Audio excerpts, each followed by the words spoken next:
मैं रोज़ अपने मरे हुए पति की कमीज़ को अपने सीने से लगाकर सोती, मगर सारी रात मेरे कोई चीज़ चुभती हुई महसूस होती।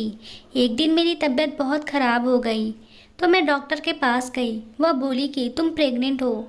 ये सुनकर तो मेरे दिमाग चकरा गया, क्योंकि मेरे पति को मरे हुए 4 साल हो चुके थे। मैं घर आ गई और रात को अपने पति की कमीज़। मेरा नाम सोनी है और आज मैं बहुत खुश हूँ, क्योंकि आज मेरी बड़ी बहन स्नेहा की शादी थी। हम 2 बहनें और एक भाई है। ये हमारे घर में पहली शादी थी। आज मैंने सोच रखा था कि अपने जीजू से जूता चुराई की रस्म में पूरे 51,000 लूँगी, क्योंकि वह बहुत अमीर थे। मेरे जीजू एक बहुत अच्छे पोस्ट पर नौकरी करते थे। अभी मैं अपनी जीजू के जूते चुराने के बारे में सोच ही रही थी कि मम्मी ने मेरा हाथ पकड़ा और मुझे अपने कमरे में ले गई। मैंने देखा मम्मी मुझे परेशान सी लग रही है और उनकी आंखों में सूजी हुई है। मैंने पूछा, मम्मी क्या बात है, सब ठीक तो है ना? मम्मी ने मेरे पूछने पर बच्चों की तरह फूट फूट कर रोने लगी।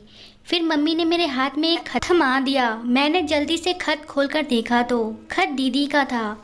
उनकी तरफ से उसमें लिखा हुआ था कि मम्मी मुझ में बर्दाश्त करने की हिम्मत नहीं है, इसलिए मैंने खत लिखा है। मैं ऋषभ से शादी नहीं करना चाहती थी, क्योंकि मैं तो किसी और लड़के को पसंद करती हूँ।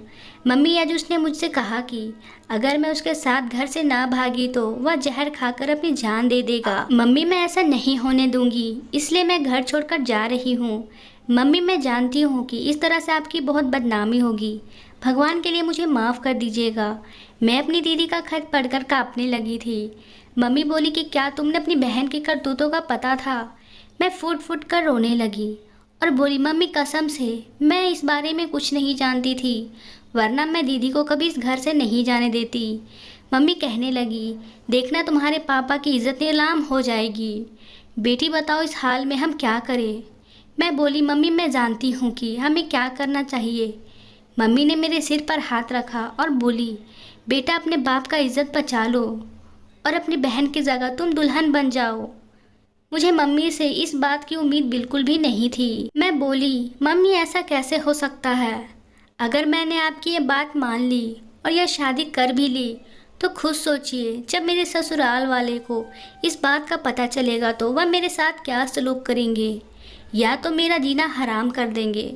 मम्मी ने कहा कि तुम्हारे पापा दिल के मरीज़ हैं, वह यह सदमा बर्दाश्त नहीं कर पाएंगे। आगे तुम्हारी मर्जी, तुम अपने बाप की अर्थी उठाना चाहती हो या फिर ये दुल्हन बनकर जोड़ा पहनकर बैठना चाहती हो।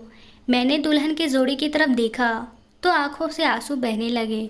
मुझे ना चाहते हुए भी अपने पापा की खातिर अपनी खुशियों की कुर्बानी देनी पड़ी। आखिर मेरे पापा ने मेरे सिर पर हाथ रखकर मुझे विदा कर दिया। वह नहीं जानते थे कि मैं स्नेहा नहीं बल्कि सोनी हूँ। कुछ ही देर बाद मैं विदा होकर ऋषभ के घर पहुँच चुकी थी। मेरी सास मुझे मेहमानों में बिठाकर कुछ रस्में पूरी करना चाहती थी, लेकिन मैंने सिर दर्द का बहाना बना लिया और ऋषभ से कहा कि मैं कमरे में जाना चाहती हूँ। फिर ऋषभ ने अपनी माँ से कह दिया कि अब बाकी की रस्में सुबह कर लेना, और मुझे मेरे कमरे में लाकर बिठा दिया।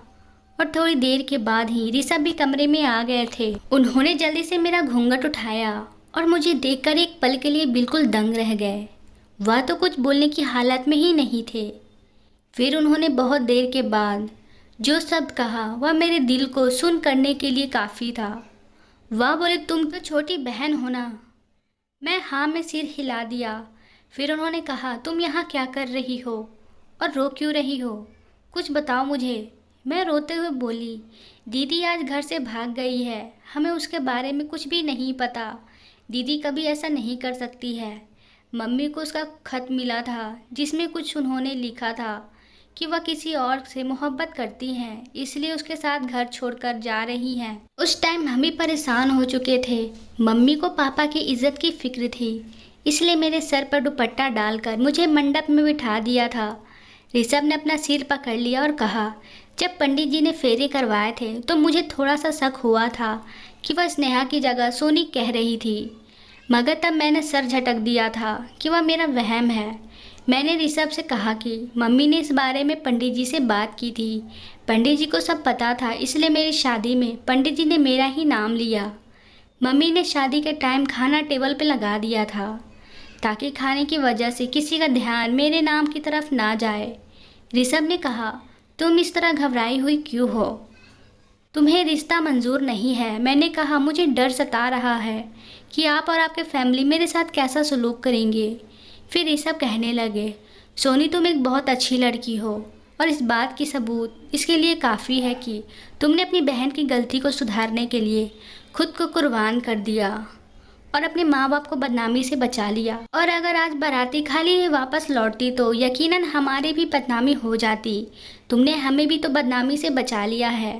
तुम बहुत ही प्यारी लड़की हो और तुम्हें मुझे मना अपनाने में कोई समस्या नहीं है। मैं तो ऋषभ की बातें सुनकर हैरान रह गई थी कि क्या कोई सच में इतना अच्छा हो सकता है।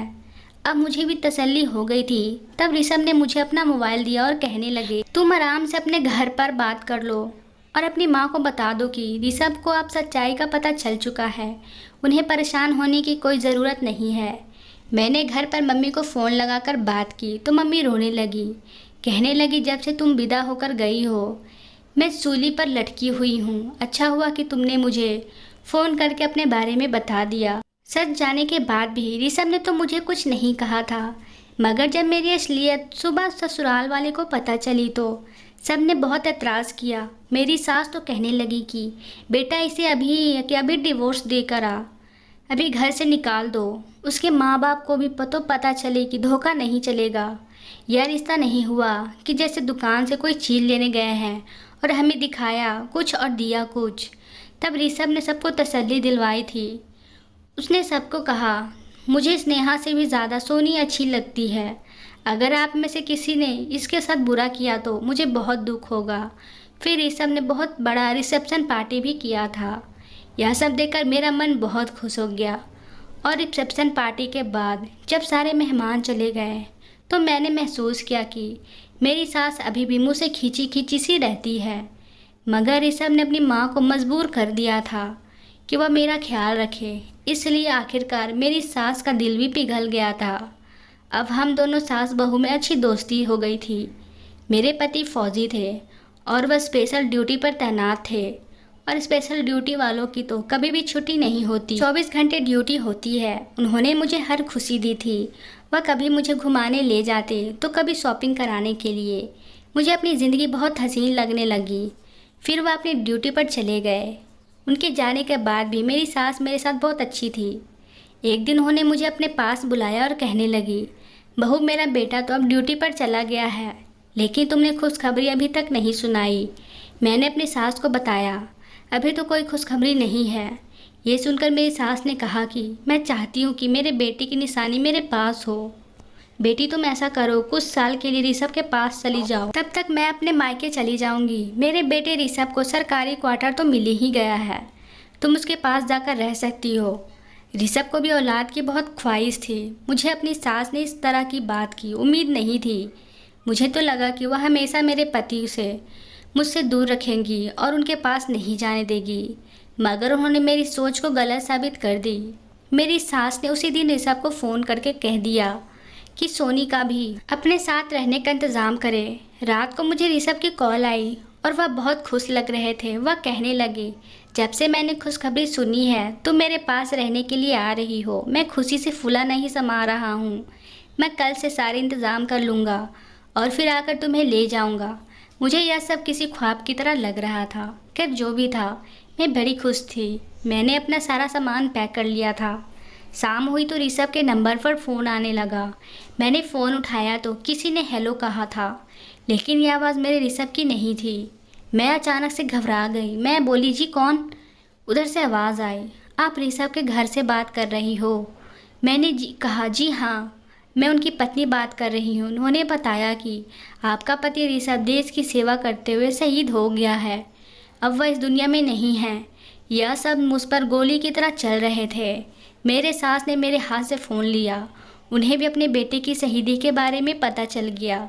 मैं उनके गले लगकर फूट फूट कर रोने लगी थी। वह भी हिचकियाँ ले रही थी, मगर मुझे रोने से मना कर रही थी। वह कहने लगी, बाकी आंसू छुपा लो, गम ना करो, या ना हो तो किसी और तुम्हारे आंसू देखकर घबरा जाएं और अपने पति को देश की सेवा करने से रोक ले। मैं तो उनके हौसले को देखकर हैरान होती जा रही थी।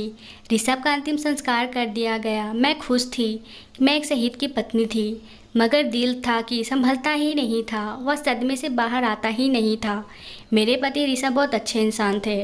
उन्होंने मुझे लोगों के सामने रुस्वा होने से बचाया था। उन्होंने मेरे माँ बाप की लाज रखी थी। फिर मैं कैसे न उस इंसान से मोहब्बत करने लगती। मैं अपनी सास से कह दिया था कि मैं ऋषभ के बाद उसका सहारा बनूंगी।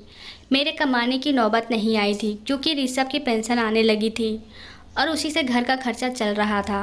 मेरी सास अक्सर कहती थी, ऋषभ का बच्चा होता तो हमारे गोद में खेल रहा होता और हमारे घर में इतनी उदासी ना होती। मैं भी यही सोचती कि काश ऋषभ जाने से पहले मुझे अपना वारिस देकर चले जाते। ऐसे ही समय बीतने लगा। एक दिन मेरे माँ बाप मुझे अपने साथ ले जाने के लिए आए। मम्मी ने मेरी सास से हाथ जोड़कर माफ़ी मांगी और कहा कि आप मेरी बेटी को दूसरी शादी का इजाज़त दे दीजिए, क्योंकि आगे पहाड़ जैसी ज़िंदगी है। कल को हम भी मर गए तो, आपको भी कुछ हो गया तो मेरी बेटी का क्या होगा। मेरी सास ने मेरे सर पर हाथ रखा और कहा कि मेरी इजाज़त है, आप उसे उसके साथ ले जाएं, मगर जब इसकी शादी होगी तो मुझे भी ज़रूर बुलाइएगा।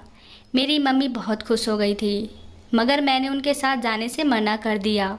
मैं बोली, मम्मी ऋषभ ने जाने से पहले मुझसे कहा था कि तू मेरी माँ का ख्याल रखना। मैं अपने मरे हुए पति की बात नहीं टाल सकती हूँ। मैं अपनी सास को छोड़कर कभी नहीं जाऊँगी। फिर मम्मी और पापा ने मुझे ले जाने की बहुत कोशिश की, मगर मैं उनके साथ नहीं गई। मेरे पास ज़िंदगी बिताने के लिए ऋषभ की बहुत सारी यादें थी। अब मैं हर रात ऋषभ की तस्वीर और उनके कपड़े को गले से लगाकर सोती थी और उससे ढेर बातें किया करती थी। ऐसे ही मेरी ज़िंदगी के 4 साल बीत गए। अब मेरी सास बहुत ज़्यादा बुरी हो चुकी थी। मैं उनका बहुत ख्याल रखती थी, मगर अब कुछ दिनों से मेरी खुद की तबीयत भी ठीक नहीं रहती थी। मेरी सास मुझसे कहने लगी कि सोनी, तुम अपना बिल्कुल भी ख्याल नहीं रखती हो, देखो कितनी कमज़ोर हो गई हो। मैं उनकी बात टाल दिया करती थी। एक दिन मेरी सास कहने लगी, अब मैं बहुत ज़्यादा बूढ़ी हो चुकी हूँ, मेरी ज़िंदगी का कोई भरोसा नहीं। मेरी बच्ची, तुम शादी कर लो। कहीं ऐसा ना हो जब से मैं मरकर ऋषभ की आत्मा के पास जाऊँ तो वह मुझे देखकर मुंह फेर ले और मुझसे सवाल करे, आप मेरी पत्नी को किसके सहारे छोड़कर आई हो। मैंने सास से कहा, आपको आपके मरे हुए बेटे की कसम, आपने आज के बाद मेरी शादी का नाम लिया तो। अब मेरी तबीयत हमेशा ख़राब लगने लगी। जी घबराया करता था, मगर मैं अपनी बीमारी के नज़रअंदाज करती थी। लेकिन यह सब कुछ मेरी सास की निगाहों से नहीं बच सका था। वह कहने लगी, मेरी बेटी, तुम बहुत ज़्यादा कमज़ोर होती जा रही हो, तुम चलो मेरे साथ, मैं तुम्हारे डॉक्टर के पास ले चलूँ।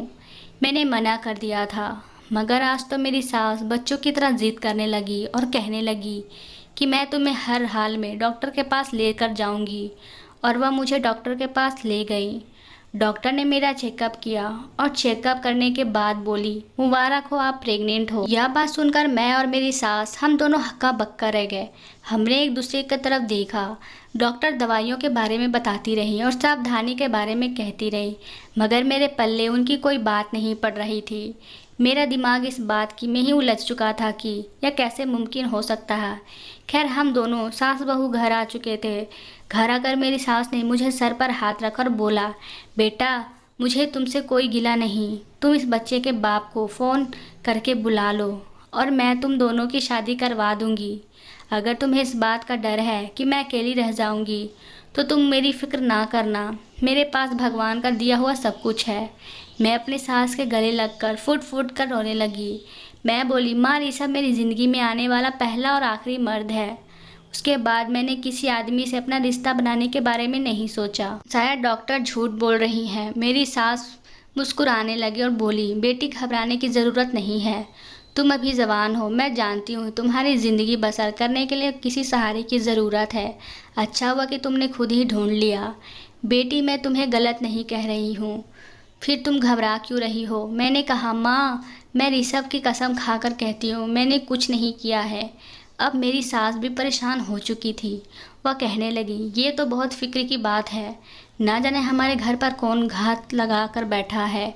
मेरी सास कहने लगी, हमें मुजरिम को ढूंढना ज़रूरी है। आज से ना तो तुम सोना और ना ही मैं सोऊंगी। फिर देखते हैं ये सब क्या है, किसका किया धरा है। रात हुई तो मैंने प्लान के मुताबिक अपने पति की तस्वीर और कपड़े अपने सीने पर रखकर सोने का नाटक करने लगी। करीब रात के 2 बजे मुझे ऐसा महसूस हुआ जैसे कोई आदमी मेरे कमरे में आया है। उसके हाथ में मुझे एक रुमाल नज़र आया था। कमरे की खिड़की से अंदर आने वाला आदमी मेरी नाक पर रुमाल रखकर मुझे बेहोश करने वाला था, मगर मैं उठकर बैठ चुकी थी। सामने नज़र पड़ी तो बिल्कुल हैरान रह गई। वह कोई और नहीं बल्कि मेरा पति ऋषभ मेरे सामने खड़ा था। तभी मेरे कमरे का दरवाज़ा खुला और मेरी सास कमरे में आ गई थी और अपने बेटे को देखकर बिल्कुल दंग रह गई थी। वह ऋषभ के गले लगकर बोली, बेटा तुम कहाँ चले गए थे, जबकि मैं कुछ बोल ही नहीं पा रही थी। ऋषभ कहने लगे, माँ आप तो जानती हैं ना, मैं एक जासूस हूँ। मैं देश के खातिर दुश्मनों की जासूसी करता रहता हूँ। जब उन दिनों मेरी शादी हुई तो मेरे बड़े ऑफिसर को पता चला कि हमारे देश में दुश्मन घुस आए हैं, जो रोज़ हमारे राज को हासिल करके देश का माहौल ख़राब करना चाहते हैं। मैं माहिर जासूस था, इसलिए मुझे वापस ड्यूटी पर बुला लिया गया था। सब कुछ ठीक ठाक चल रहा था, मगर फिर आपने फैसला किया कि सोनी को मेरे पास भेजना है, इसलिए मुझे अपनी मौत का झूठा नाटक करना पड़ा था। माँ, मेरे साथ जो लड़का मिशन में था वह शहीद हो चुका था। उसके आगे पीछे कोई नहीं था। उसका पूरा चेहरा भी झुलस गया था, इसलिए मैंने यह कह दिया कि वह मेरी लाश है, क्योंकि उस मिशन पर मेरे बचने की उम्मीद भी नहीं थी और यह भी हो सकता था कि मेरी लाश भी आपको ना मिलती। लेकिन मैं खुशकिस्मत था, मैं उस मिशन में कामयाब हो गया और बच गया। अब मैं वापस आना चाहता था, मगर आप दोनों से शर्मिंदा था। समझ में नहीं आ रहा था कि मैं क्या करूं। बस फिर मैंने प्लान बनाया कि जब सोनी प्रेग्नेंट हो जाएगी तो आप लोग बच्चे के बाप की तलाश करते करते मुझ तक पहुंच जाएंगे, और वह आज वही हो गया। माँ, आपको बहुत बहुत मुबारक हो, आप दादी बनने वाली हैं। वह दोनों माँ बेटे बहुत खुश थे। मेरी सास कमरे से चली गई तो ऋषभ मेरे पास आकर मुस्कुराते हुए बोले, मुझे माफ़ नहीं करोगी? मैं कहने लगी, आपको पता नहीं है पिछले 4 साल मैंने आपके बिना कैसे बिताए हैं।